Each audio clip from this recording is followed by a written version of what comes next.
ke fine koe ni nane e kea te rohai e ki matua o fo'o o asi heni o tāri atu he se kuata. Ko ki matua ai ni pia mei o kirikiri ke kua. Pia koutui pe na hala ta honi atu ia. Pia koutoi lai ka te pete ki kākare motu o koa o piani moia. Toi tāwhi hake ki he ki i muiru nei wa taha ko utui o piani moia. Koia o whamāloa, o whanonga he tala noa te mga hidea whamāwhana. Ai ngā whiwheitū, ai whai ai oko. Koa me motu o umiti o mnofu koe, na makau moa he tae iroa. Kai te iro au ka taha winga ko maasi ai hei. Ka te tae pe whai whakau kore, kau maa atare kita. Kia pehe ki tangata ko ana aho. Ko ika whutapua ke ai o tua, ko malawi mono i ai. O maake noa mai, o whai ho mou tui au. Kia ma oho noa ko ai peo tui au. Ko ia ko whamāroa ke se kua talahi, māroa o peta o tua ngā whatonia. Se kuata whau a ko e ni. O te kawan koe te taimi nā ke ai, tu peke tau ai pe tau tau. Ko e tonga, o ne fia koe tonga, oua koe ta au. Ko ia, o te kawan koe te taimi, Dr. Pauwi pe e koe taimi ki ni. Ko koloa me ke tau fia, ka lava ka tau aho. E ko hi he ka ke tau whakasiti e mea ko ulahi. Ko mea ko ulahi e ke ilahi te ia. O wana tau hanga i tato ka atu ngai e whatapata māwhana. Ko te ke tau vera ki tato. Ko ia ko whamāroa, ko māroa au pe. Ka te mōtoru ko mau whai e fu o whakoe ni. Hange koe ko o ngoi ko ki i tuku hao sia. Ko anga whoke a tau pārangi.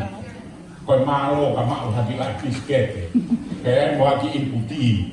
Ka ne lawa puka pa tau sisi o kehe holo, pa kai kufie kai a kai whenau. Ka tau sisi o kehe ni nao. Tau nere mai a te unkien, ki ai ki family India, koe o mai, koe rehearsal, e nau mai ke. Wike ka hau, sai peo koe weekend ni ia. Pea tarange ke ki onga mātu a tau ki pehe ki api, kai whekau. Tau ki pehe ki api o kai ki konga kape momoko, te alo whakapaku, pe ana pehe te mau kai. Ka koe ne mau beba tarange, mo mak wena, te oho api ho mo whanonga. He kuai e fuhawea e som te pehe au ki ai. Ka koe pehe mai pehe wau he fu poulu, koe wheke. Fuoroa, tapua mai koe whakatapu, fuoroa e utae mamai. Pea kou ai koe ni, kou ngoi hake ko kamata kei tisi wha. Koe e ko whamāroa api te keu. Tauto, te whia api toho mea mai.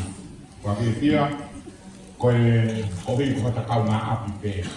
Kua e lau a kau whiski ko hata nakai. O winga e whakatonga ko hata kai. Koia, I was looking forward ke hao koe ni, ke mea mai, ke au nere mai moao, ke pe taimi, ke ka ngāu e whakataha, o wi ka koe lewa hakau o tolahi i heni, te ka lomi e tau ata o. Koia kou whakotala atu, ka koe ahe kau o tolahi heni e tsom tō kāna, ko au mo siana soko mo whai te kau, ma sais ka tau.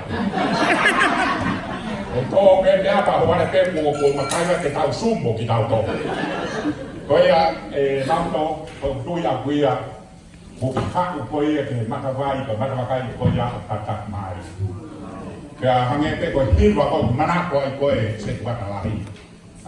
O kai te tokangau ke kreifea, ko tokangau ke konga koe ki mui. He kono wanga o e whaiwani, o e kumi pe, o e merino le. Ka koutulai ko tohi kona ke pehe holo koe aho. Pero ka pati ke eke kau e somu, ngalo kotoa ho simbolo koe aho. Mana tu i rei pe e au, o ne futo jam na ne puke ki oruna. Koe ni e mea koe e whai ake ho ngāo. Pe kono anga e whai wa koe ni. Ai ngāo te whai te kau, koe kumi pe, ai merino le. Right? E whakapitāria koe everlasting peace. Ka pao te tau whia maawia, te maawia te tohi kona ke o mai. Puke mau pe ko ne pe hata ke la wa hike ko wi yo lu.